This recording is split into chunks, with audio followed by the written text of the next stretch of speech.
It is now my pleasure to introduce our main speaker tonight, Mike F., the AA archivist with about 40-ish years of sobriety.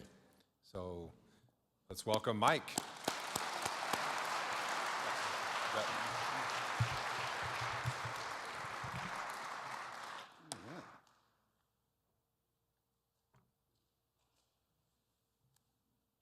I'm Mike. I'm an alcoholic. My sobriety date is April 23rd, 1985. For that, I'm grateful. My home group is a Zoom meeting on recovery speakers Tuesday night. My sponsor is Bob Bazance from St. Paul, and I am grateful to be here tonight. Thank you for the invitation. Somebody asked me if I was nervous. I want you to know I'm not nervous. I've got a pretty good idea what I'm going to say, and you have no idea what you're going to hear. So if anybody should be nervous, it should be you and not me. It is a little toasty up here, so I'm probably going to take my jacket off at some point, but I'll leave it on for now. Where do you begin? All right, I think I'll begin here. I was about 18 years sober, and I woke up with a concern. Some of you might identify with this. And I laid in bed with my concern for about another minute, and it became a problem. Nothing changed other than I was thinking. I laid there with my new problem for a minute, and it became a crisis. Nothing happened other than I was thinking. In less than 3 minutes, I went from a concern to being immobilized. See, I told you it was coming on.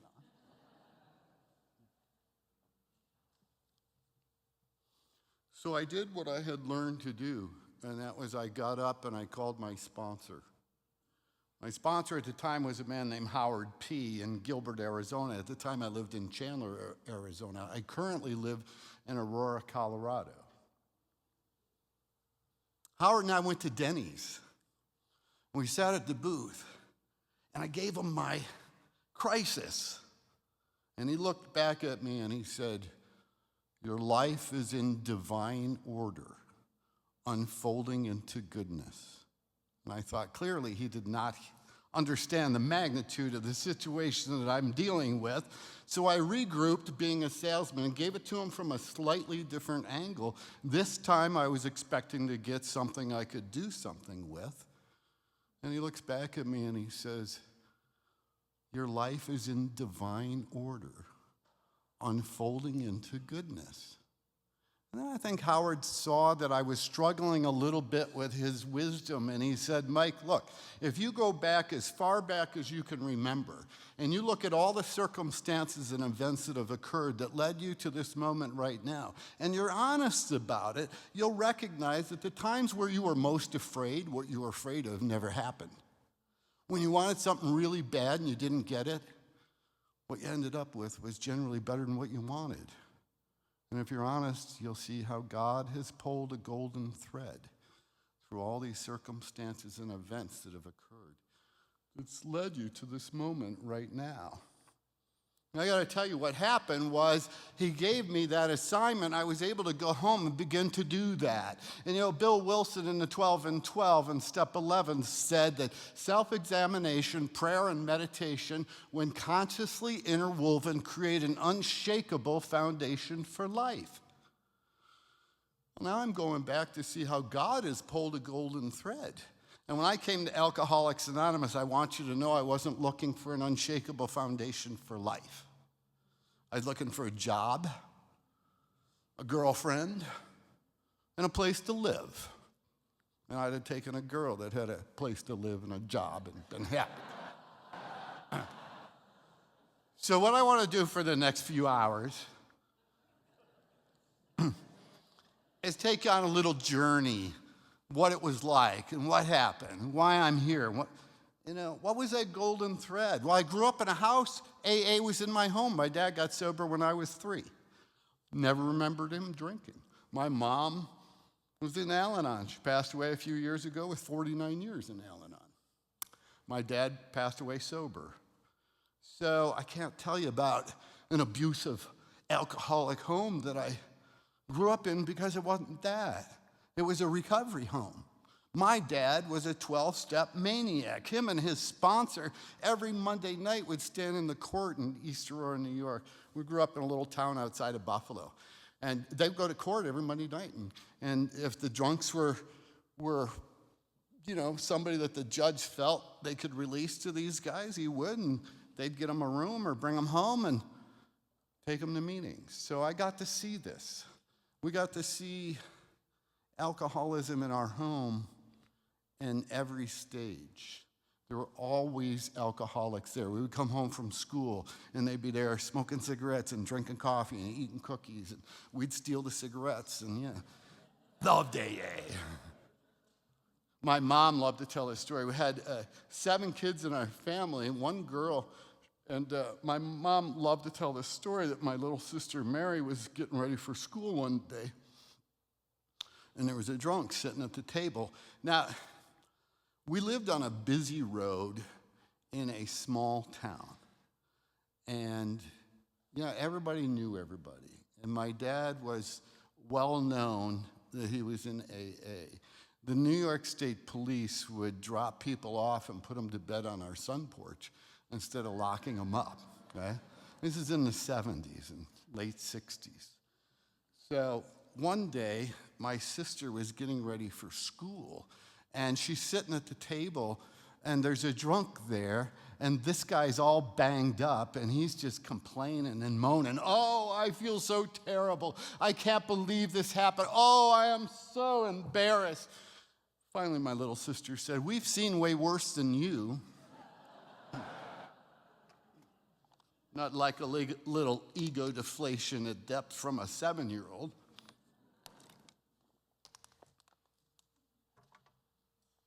When I was 7, I lit the house on fire.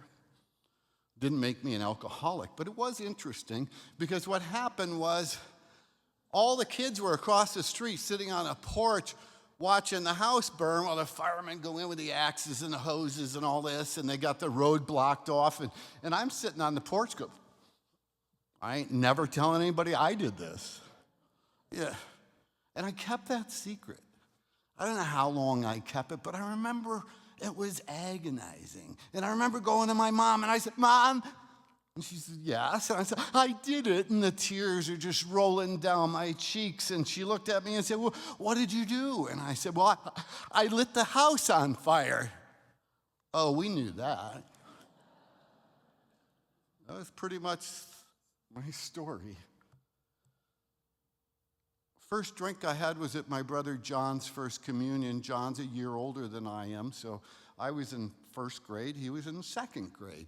And we went and took some beer from the cooler and went to the woods and drank it. And then I went and took some more beer and went to the woods and hid it so I could have it later in the week, and I didn't tell John. So it's really interesting when I look back and see that there was some thrill about drinking that happened immediately. It wasn't like I couldn't stop drinking, but it was like I wanted to drink.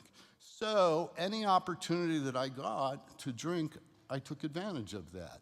I had older brothers that had friends in New York State. You could buy alcohol at 18. So, it was easy from the time I was, 10, 11 years old, whenever I could do a paper route or do anything to earn money, to get a bottle of wine or some beer or something to hang out with my friends. Or if you invited me to your house, I'd look around and go, your parents drink? Maybe there's some alcohol here. We could party. And it started out that way. It just started out that every opportunity that I had, I would drink. Now, I'm not going to give you a big, long drunkalogue. And the reason I'm not is because I don't really have one. I don't have a big, long drunkalogue. My first detox was in Children's Hospital. And I was in Children's Hospital for 8 days in intensive care. And while I was there, all of my dad's AA friends called on me. In the medical community, they were taking care of me, and they were suggesting that when I get out of there, that I go to counseling. And the AAs were saying, when I get out of there, I should go to AA. Well, I'm 15 years old. I'm a mess, and all I want to do is get out of there and have everybody not hate me. So I'm agreeing to anything. So now I start going to counseling, and that was a lot of fun. It was on Tuesdays, and the counselor and I were smoking weed together. So I'm like, I'm like going home. Is it Tuesday? Can we go to counseling? I go to my first AA meeting in the bottom of a police station, Orchard Park, New York. It was my dad's home group. It was at 9 o'clock at night. It was in the fall of 1974. And I went down those stairs and I sat at that table, and they had these long wooden tables, low ceilings. The room was filled with smoke. There were donuts and coffee over on the side and some books in the kitchen where they have the beginners meeting. And they go around that night, and Bob says, I'm Bob and I'm an alcoholic. And Dorothy says, I'm Dorothy, I'm an alcoholic. Jim says, I'm Jim, I'm an alcoholic. Art says, I'm Art, I'm an alcoholic. Came to me and I said, I'm Mike, and I'm a problem drinker with alcoholic tendencies. See, there was something, I didn't know this till a long time later, but there was something about me admitting that I was alcoholic that I thought would imply that I would at least give an effort to stop drinking.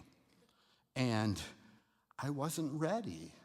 You know, I was in trouble, but I wasn't ready. I was 15, and I hadn't even been on a date yet. I mean, it was just, I'm thinking about, what am I going to do at Christmas? And these people were so kind to me, okay? They were saying things like, if you waddle like a duck and quack like a duck and look like a duck, you're probably a duck. And I was like going home looking in the mirror, you know. It's the first drink to get you drunk. I'm like, oh yeah, call yourself an alcoholic. You're gonna be kidding me, the first drink. First drink never got me drunk. My dad would go,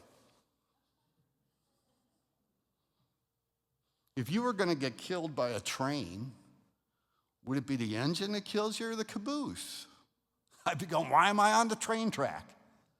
See, I needed more information. That was it. I gotta tell you, that the things they shared with me in the meetings in 1974, they shared in a general way what was happening to them, the difficulties with employment, with relationships, with family, with the law, etc. All the things that they were sharing with me began to happen to me over the next period of time. I got to visit the psychiatric hospitals. I remember one day the girl was checking me in, and she's doing a typical intake. And as she's asking me the questions, I'm trying to explain to her that a life with me might be a good move for her.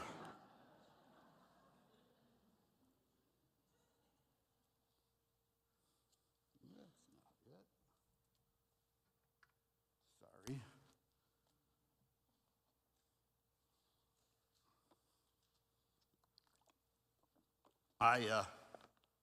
I came to AA meetings for the next 11 years.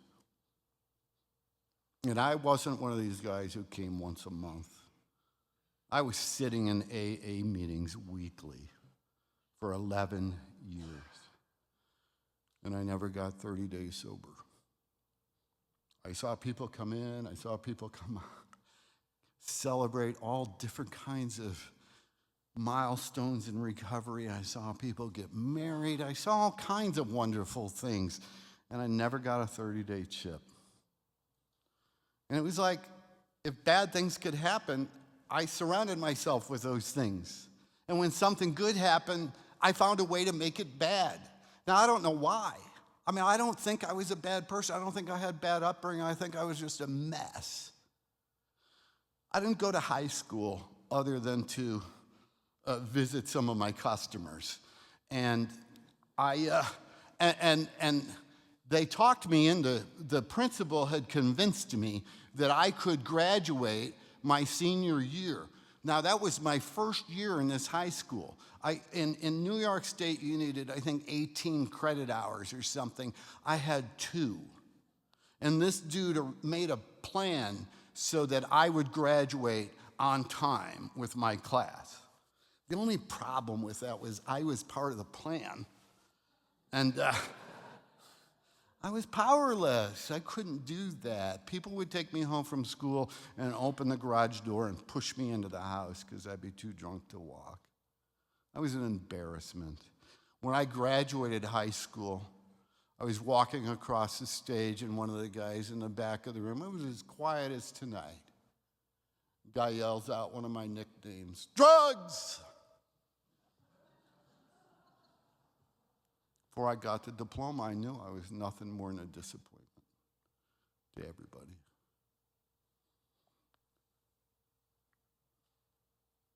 I was one of these guys, it was like somebody licked all the red off my candy. I was miserable. Okay? I was angry, and I didn't know why I was angry. And I kept drinking, I kept trying to figure it out, and I kept coming to the meetings, and I kept trying to figure it out, and I just kept getting worse. April 21st, 1985, I broke into a house in downtown Buffalo because I knew the people that lived there, and I knew that he had a gun.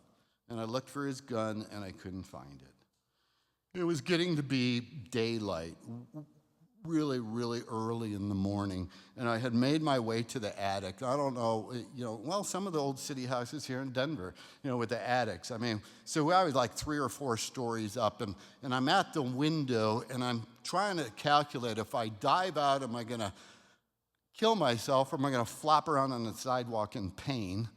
And all I wanted was the pain to stop. That was all that I wanted. And I saw these 3 ladies walking down the street wearing these funny church hats.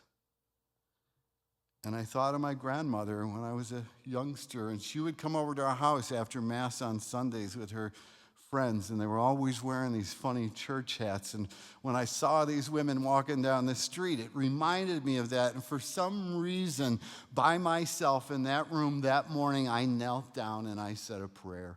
And it was, God help me. Now, they introduced me as an archivist. I'm just a hobbyist who happens to do a lot with archives and AA history and studying that, and I do some workshops and things. But I want to share with you that in December, we'll skip to December. In December 1934, Bill Wilson, the co-founder of Alcoholics Anonymous, was laying in bed in Towns Hospital in New York. He had been sober just a couple of days, and a man that had brought him the message a few weeks before showed up in his doorway. This guy's name was Ebby Thatcher. Okay? So Ebby's standing in the doorway, and Bill looks and he sees him there, and he thinks, why isn't he out looking for a job? Because you see, they were all broke. They all needed work. And then he said, Ebby, come on in here. And he said, here's a man who practices what he preaches. And he said, Ebby, what was that simple formula that you gave me just a few weeks ago at my home? And Ebby said, oh, Bill, you got to be licked. You got to be done. You got to be, boom, it's done. Accept it. Be done. You got to believe in some sort of God, even if you try it as an experiment. Be willing to write down your life story and then share it with another person. Pay restitution for the harms done and work with someone else. Carry the message to someone else. And Bill said Ebby left the room. And he said when Ebby left the room, now Bill had experience with depression since he was in high school, and he lost the love that he had. And he had his first experience with depression, which hung on the majority of his life until 1955.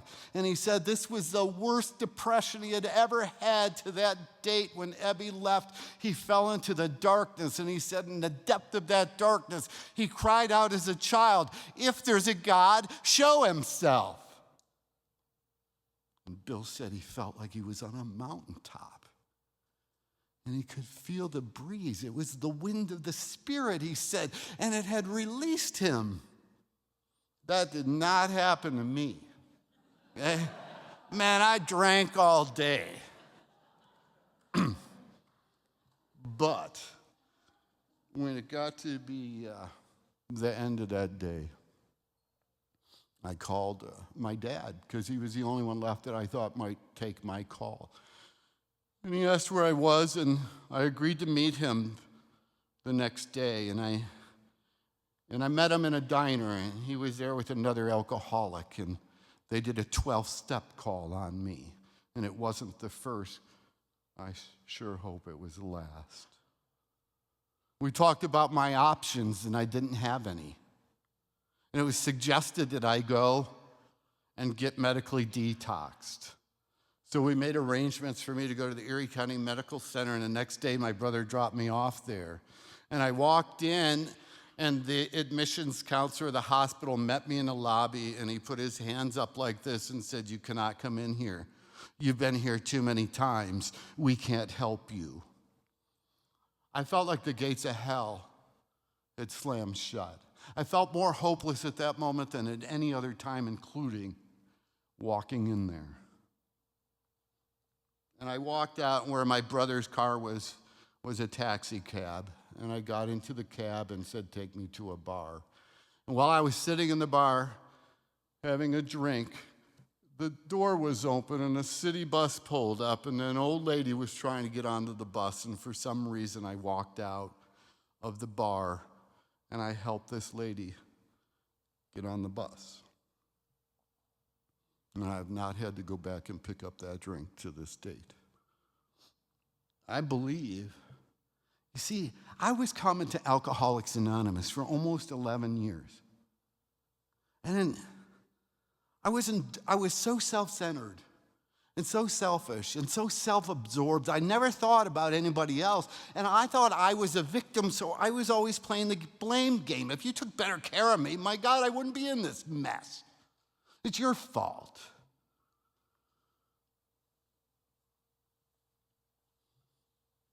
I was doing a lot of research on Bill and AA history, and Bill had that profound spiritual experience. And I gotta tell you, I love that. Yeah, I mean, I just think that's the coolest thing in the world. If there's a God, show, and then the room, wow. And then I thought, well, I didn't get one of those. I kind of felt ripped off. I felt like, well, where's mine? What happened? I'm going back through my life, like Howard said, I'm looking for the golden thread. I see Paul Jones put his hands up and say, "You can't come in here." I see the lady fall on the ground, and I go lift her up. And I thought, you didn't run out of that bar, grab her purse, kick her, and start running. You helped her. You helped her. You weren't looking for money. You weren't looking for applause. You weren't looking for a reward. You did it just because it was the right thing to do. I believe, it was just me, I believe the miracle of Alcoholics Anonymous came to me in that moment. You see, this is a program where we give of ourselves to the service of others, expecting nothing in return. And by doing that, I know I became free. But not instantly. I didn't even recognize it till 18 years later. So they didn't know what to do with me. My dad called a friend of his down in Texas. This guy's name was Big John. John answered the phone, said, "Send the kid down here for a couple weeks. We'll see if he wants the deal." He always called AA the deal, always called me Kid. He actually had two names for me. My last sponsor asked me not to share the other one, so I just say the Kid. I arrived in Texas, took me to a meeting. Let me tell you a little bit about Big John first. John got sober on October 28th, 1951. John's sponsor was a man named Dick Breen. Dick got sober in September 1941, and Dick's sponsor was Bill Wilson. So John got to know Bill quite well. And I would sit and listen to the stories, but I want to introduce you to John first. I get to Texas, we go to a meeting, we go back to his little one-bedroom apartment, and he gave me the bedroom. And he was pacing that night. He's walking back and forth, and I'm sitting on the couch, and he says, "How long you been around the deal, kid?" Man, with as much as I had. I said, "Oh, about 10, 11 years. He said, I don't know if you have the guts it takes to make it.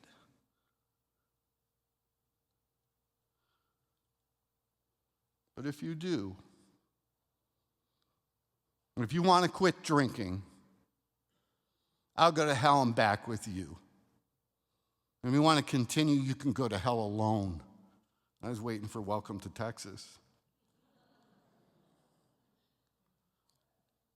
Then he said this, and this changed my life. He said, "You are nothing but a thief." Maybe not the kind of thief that'd kick in a joint or steal from your mother's purse. He said, "You are a worse thief than that, because you stole from those you love the most their right to happiness." I'm going to say that again for the people in the back. See, we've all done this. He said, "You stole from those you love the most their right to happiness." Wow. I couldn't argue with that. It was as though when I'm describing Bill in the darkness, it was as though I was in the cave of despair at that moment, wrapped in a blanket of self-pity. And John reached into that cave because he faced me with the truth about myself. And he led me out of the cave to the sunlight of the Spirit one step at a time. And that's how it worked for me. Now, at first, I didn't get it. Okay? I mean, I'm like, all right. But when he said that, I thought, wow, all those times I was unkind to my parents, or I was blaming them, or I was telling them that it was their fault, all that went through my head. And I began to listen and say, okay, what do we have to do? And he said, you need to get into that book, Alcoholics Anonymous. I started getting into the book. And in the doctor's opinion, it said these people were beginning to have psychic changes. And I thought, man, I'm 25. That sounds kind of cool. I want to have a psychic change. See, if it said spiritual awakening or experience, I may not have gotten it. But Dr. Silkworth said a psychic change. And then later, toward the end of the doctor's opinion, what he put in there is he said that the people who were getting sober were those that were becoming sold on the ideas contained in the book. Sometimes I feel like we don't sell the ideas contained in the book enough. So John brought me to his best friend's house, Bill O'Neill. Now, Bill got sober October 21st, 1951. He had 1 week before John, and he never let him forget it. It was great watching these guys. But Bill had the Midwest Tape Library, and it was the largest AA tape library in the world. Okay? It was all on reel-to-reel tapes. And when I saw this, I was like, so what? Okay? I didn't realize the importance of having our history, having the audio history, and preserving the history, but he did. And I'm grateful because we have that today to share with people. So, Big John, man. So I told you he invited me for 2 weeks. I stayed for 2 years, okay? I told you he gave me his bed. You know, guys, sometimes coming out, it's a hot summer night, okay? My grandbabies are celebrating, my twin grandbabies are celebrating their 1-year birthday today, okay? And I'll be honest with you, coming out tonight could have been a little inconvenient. See, it's guys that went before us that inconvenienced themselves so we could be sober tonight. I am not going to turn my back on the ones to come or the ones that have helped me. Now, I got to watch my language. I was angry, and I was constantly saying, I'll get even, you'll see. And finally, John got sick of that, and he said, kid, you want to get even with someone, why don't you try to get even with someone that's been good to you? So, that's my mantra the last 40 years, man. I'm trying to get even with people that have been good to me. That's all we do. Why not? I got to live. I got to do something anyway. So I stayed with John. We go through the steps. He traveled a lot. He came back from a trip from Europe, and I said, I did it. And he said, what? And I said, I read it. And he said, what? I said, the big book. He said, oh, Kit, I read Moby Dick, and I don't remember a damn bit of it. He says, you got to study that book. And we began studying the big book together every day. We'd go over pages, and he would read to me. And I had a lot of difficulty reading when I came to the program. Okay? My vocabulary was nothing like it is today. I could get a 7-word sentence out, and 3 of them started with F. When I walked into John's house, I weighed 90 pounds. Everything I owned was in a cardboard box, and I was wearing somebody else's pants. I was done, okay? There was nothing left. I continued to get sick for 6 months, every day. I would pray, because I saw my dad pray when I was a kid. I walked by his bedroom, he's on the floor, kneeling down by the side of his bed. I said one time, Dad, why do you do that? He said, well, my sponsor gave me this 24-hour day book and told me to put it in my shoe, and told me to put my shoes under my bed. And when I get up in the morning, I reach down to get my shoes, and while I'm down there, I might as well say a prayer. So I was doing what my dad did. You see, I watched, I paid attention. And now my prayer wasn't all that fancy. It was just, God, help me get through this day without thinking about taking a drink. And then the day would go on, and sometime during the day, my damn head would think about taking a drink. But I wouldn't do it because Big John would say, make it a mental drink, kid, and don't stop there because you never did. Just keep right on drinking. And he said, when you get to Children's Hospital, if you still want to drink, you're sicker now than you were then. Take that imaginary drink. I'm grateful that I had people to explain things to me. That's the benefit of good sponsorship. Someone that has a message of depth and weight, that understands a working knowledge of this program, both the traditions and the steps and even the concepts at some level. But, you know, the idea is that we have a design for living. And Bill Wilson was a wordsmith. I mean, this guy, he didn't just put words down in that book, expect us to read them and thrive on them. He thought long and hard about them. Yeah, and there's one place where it says, if we're painstaking about this phase of our development, what does he say? He doesn't say, we'll be moderately satisfied and we may choose to go on. No, he says, if we're painstaking about this phase of our development, we'll be amazed before we're halfway through. Is your sobriety amazing tonight? We're going to know a new freedom and a new happiness. We won't regret the past. We won't wish to shut the door on it. We'll comprehend the word serenity. No matter how far down the scale we've gone, we'll see how our experience can benefit others. Feelings of uselessness and self-pity will leave. Guys, I am happy to report to you that if you keep coming to the program, get into these steps, you work with other alcoholics, you learn about these traditions. You see, that first tradition, our common welfare, comes first. Personal recovery depends on AA unity. What does that tradition mean? That tradition means I have to sacrifice my desire to have my way when it comes to a business of Alcoholics Anonymous. I get one vote. So when we go into that group meeting, into the business meeting, we don't bring 9 people with us and tell them how to vote. We each get one vote. We have to sacrifice our desire so that God can have a voice in the group. Each of the traditions requires and asks us to sacrifice something personally, as the steps do too. And we know that it's in sacrifice that we're blessed abundantly. It's in giving of ourselves to the service of others that we're richly rewarded.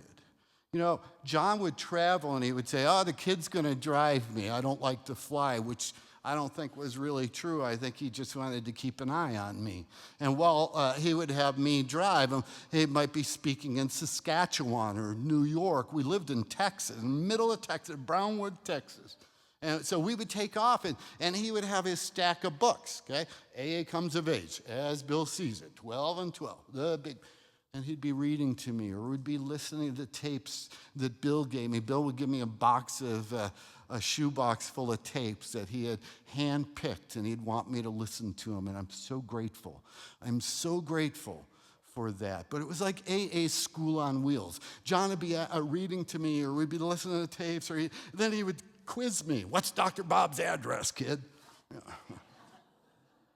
But that was what it was like, and it became, in the early days when I was first getting sober, it was like, can I do this? I don't think I can do this. Because, you see, I had 11 years of failure. I didn't know if I could do it. I didn't even know if I was an alcoholic like you. And the reason why is because those 11 years that I came to AA meetings, I sat in the meeting, and every time I stopped drinking, I got sicker. I never got better. So I thought I was different. I'd sit in those meetings thinking about how I could kill myself. And I did that so much for so long, the pain got too intense that I'd have to go drink or attempt to kill myself. And I had several failed attempts at that. But boy, the love that we have. You see, everybody in here could love me right now, and I wouldn't feel a bit of it. But if I love all of you, I feel every bit of that, because it has to come through me. Well, I was sitting in that library one day, and Dr. Bob's son, Bob, was there, Smitty, Bob Smith Jr. And Bob looked at me, and I was probably sober, I don't know, 2 months.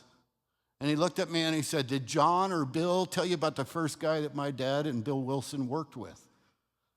And I said, oh yeah, AA number 3, Bill Dotson, Akron City Hospital. And he said, well, no, Mike, he said, there was a guy before AA number 3, before Bill D. He said, there was a guy before Bill. He said, this guy's name was Eddie R. And I'm like, huh?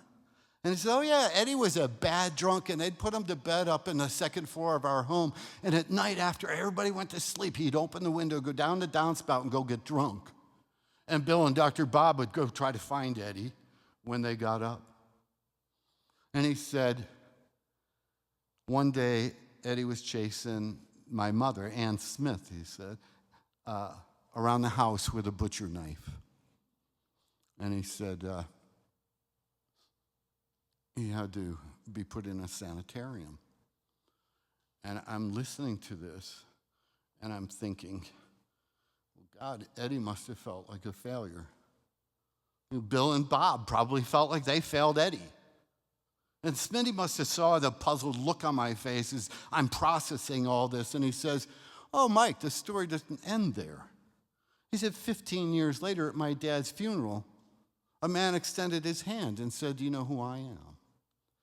Smitty looked at him and he says, why, you're Eddie. And Eddie said, yes. And I've been sober for 2.5 years, and I'm a member of the Youngstown group. Now, I want you to know what happened to me. I listened to that story, and in my mind's eye, I'm going through that 11 years of misery, 11 years of torturing myself and everyone around me, of being a complete disappointment, the kind that would cheer up this room by leaving. I was a mess. And when Smitty shared that with me, I thought, my God, Mike, you've had it wrong. You've had this whole thing wrong. AA wasn't some great program handed down. AA was from people like Eddie and people like you and you and you and me. It was the broken coming together and lifting each other up. That's what Alcoholics Anonymous is. And for the first time in 11 years, I was home. I knew I belonged here. I knew I was just like you, just like Eddie, and just like all the thousands that had come before. I was no different, no better, no worse. And I was just one drink away from a drunk. I'm so grateful. You see, when things like that happen to me, I'm not the brightest bulb on the porch, but, I spend all of my time today in AA history, just doing stuff, okay? And I love it, researching, helping other people, doing presentations, making stuff available to people, building archives, because the history is so important to me. See, now, the people that I sponsor, they get history lessons, and they get quizzed. AA's got to be fun. This Design for Living has to be fun, but at the same time, it's deadly serious. There are people within blocks of us right now that are dying of alcoholism that don't know there's AA. Telling you, I know it's hard to believe, but it's true. So I was with John for a couple years, as I mentioned. And he spoke in Phoenix, and I had driven him over there. And a guy came up to me that night and said, "Hey, I know your dad. Your dad helped me."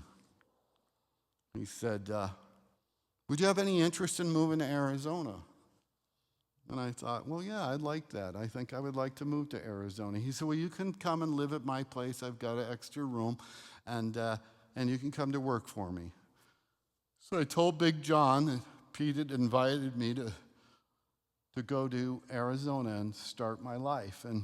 And Big John gave me his blessing, which was, good, kid, good. No, I think he was ready to have his bed back. So I go to Arizona. I'm working as a laborer in a construction company, and it's August. And okay, some of you get it, right?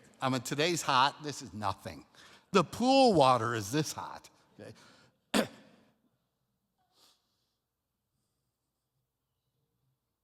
I had a day off. I went out by the pool, and this girl dove in the water. Well, I dove in after her. I swam up to her, and I said, "Hi, my name's Mike, and I'm an alcoholic."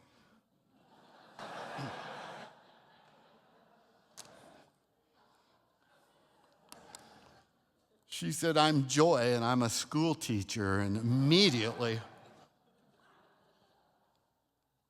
they've been telling me at AA I need more joy in my life. Asked her out on a date. We went out on a date, and her fortune cookie read something real close to, "You can trust the man you're with, his love is true." She lived in Michigan at the time. She was visiting her parents. She was only going to be there about 5 more days. 4 months later, we were married. On December 28th of this year will be 38 years. I got to tell you, man, tell me AA doesn't work. Come on. And then, you get married and you start having kids and you got to buy houses, and all of a sudden life comes at you and you freak out because life always comes at us. But what happens in AA is we have the tools to take what comes at us and to be able to sort through that and make the right decisions. Sometimes we need help with that. So we did that. We started having kids, and they're growing up, and I'm working my butt off, and started doing some of this, started speaking. And I was in South Carolina, and the guy that was hosting me was an author and a movie producer. He had written a movie, Bill W., back in the 80s. And he said to me, "Mike, would you like to write a book sometime?" Well, I didn't have much of an education, guys, so being a book writer was not really on my agenda. And I said to him, just like I would if somebody asked me if I'd play golf. And I said, "Sure, no problem, just let me know." A year later, he calls me. He says, "Are you still interested in writing a book?" And I'm like, "I never was." But anyway, we talked about what it would look, what we could do, and then he's like, "Would it be all right if I talk to the publisher?" And I'm like, "Sure." And he calls me back, and he says, "Publisher is all excited. They really want us to do this." He said, "Would it be all right if I talked to you, if I had my attorney negotiate the terms of the contract?" You're doing so well already, just keep right on going. Next thing you know, I got a check. Next thing you know, I spent the check. Next thing you know, I'm scared shitless. I go to my sponsor. Howard, they paid me in advance to do this book, and I don't feel like I can do it. I'm scared. He said, you know what? When I get scared, what I try to do is just take some action. Why don't you start? So I started. I wrote 4 books in the next 2 years. I never asked the publisher if I could write them. They called me. I don't think I'm an author. Don't want to be an author. I'm a storyteller. And that's what I was able to do with the work that I did. But I came back from one of those trips. Now my kids are getting a little older. My youngest was 17 at the time. And I'm out in the garage and I'm cleaning some shelves, and it's on a Friday morning and it's warm. And all of a sudden I hear sounds like people running, and I'm like, what's going on? I turn and I see all these cops running at my house, and I run as quick as I can to the garage door because somebody's going to push it down at one of these ramps, and next thing you know, I'm on the floor in handcuffs next to my wife, and I'm 27 years sober. And the first thought that goes through my mind is, your life is in divine order, unfolding into goodness. They were raiding my house because my youngest was dealing drugs that we didn't know about. So while I'm laying on the floor trying to explain to the police that I'm like Mr. AA, they didn't care. And I'm thinking, my life's in divine order, unfolding into goodness. And the next thought was, so is his. And as a member of Alcoholics Anonymous, and as a father, I was able to be his cheerleader. I did not have to be his sponsor, his coach, his captain, or anything, just his cheerleader. And when I saw something to cheer about, I cheered. And I cheered loud. And I cheered often. We're going to have 13 years in just a couple of days, so I'm pretty stoked about how well he's doing. Since that time, he's married, has 2 children, owns his own business, and lives in Oceanside, California. We can't make these things happen. We have to let these things happen. So I mentioned my mom. I mentioned 7 kids in the family. 2013, my oldest brother called me. He had just lost his wife, who was 54, to lung cancer. And he had called me and told me that he had just been diagnosed with lung cancer. And I wasn't real close with Jim, but we came real close during the last year of his life. He came out to see me. We spent time together. We talked a lot on the phone. And it was getting the end of his life, and I said, I'm going to come and visit. And he was really excited and happy that I was going to come and see him. And I was scared because I didn't know what to do. And I went to see Howard, and Howard said, I said, Howard, I'm going to go see Jim, and it's going to be the last time. And I don't know what to say. I don't even know how to act. He wants me to stay at his house. I want to stay at my mom's, but I don't want to upset him, so I'm going to stay there. And Howard said, just let it go. He said, his life is in divine order, unfolding into goodness. And I thought, wow, I'm going to have to think about this. I took that long plane ride to New York, and Jim picked me up, and the next morning we got coffee.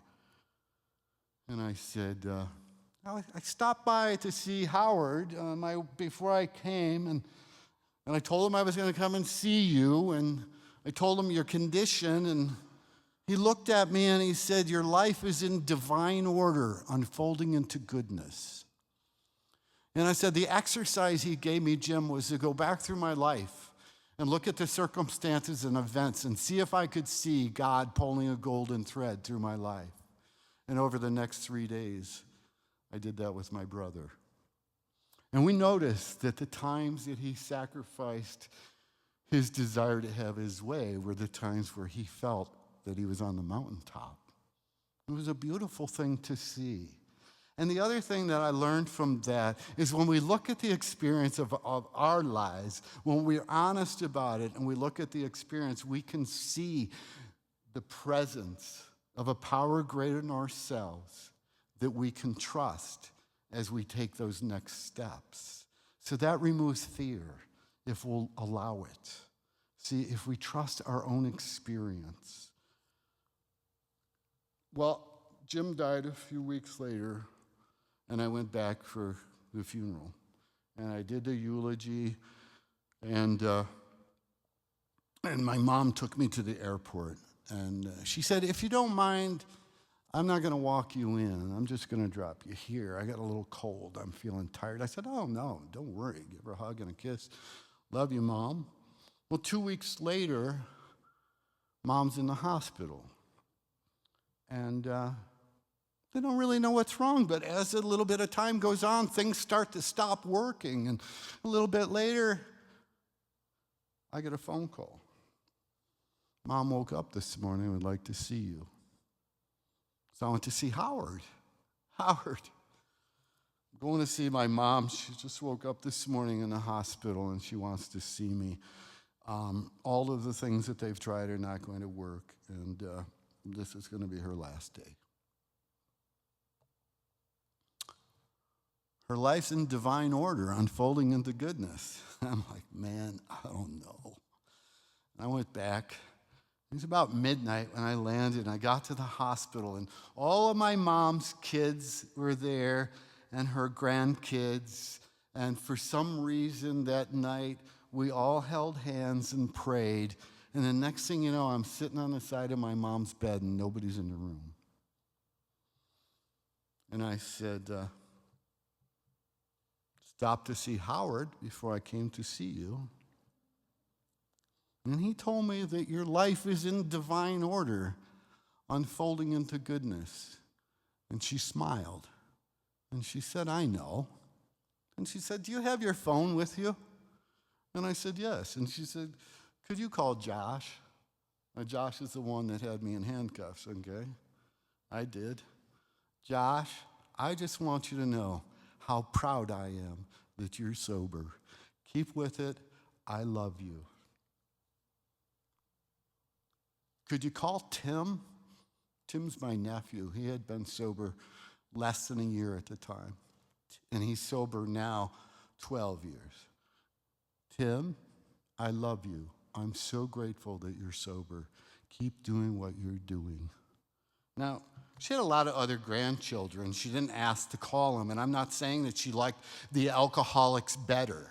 What I am saying is she had 49 years in Al-Anon, okay? She understood the deal, and she knew that we need to be lifted up. Here she is taking her last breath trying to lift somebody up. I hope I can be a little bit like that as I grow older. I'm so grateful for this program. The last few years have been really challenging. We moved here 4 years ago. I fell into a horrible, horrible depression shortly after we got here. Needed to get some therapy, needed to do some work, needed to do some step work. I have a daughter who is 33 years old, and she lives with us, and she's chronic health problems. And it's been a lot. It's been a real lot. And you know, life comes at us. And we get to learn through AA to either react or respond. See, I went to the doctor. I had a rash. He gave me some ointment. The rash came down my chest. He said, oh, you're having a reaction. I went back and the rash was gone. He said, you responded very well. You see, in AA, that's what we get to do.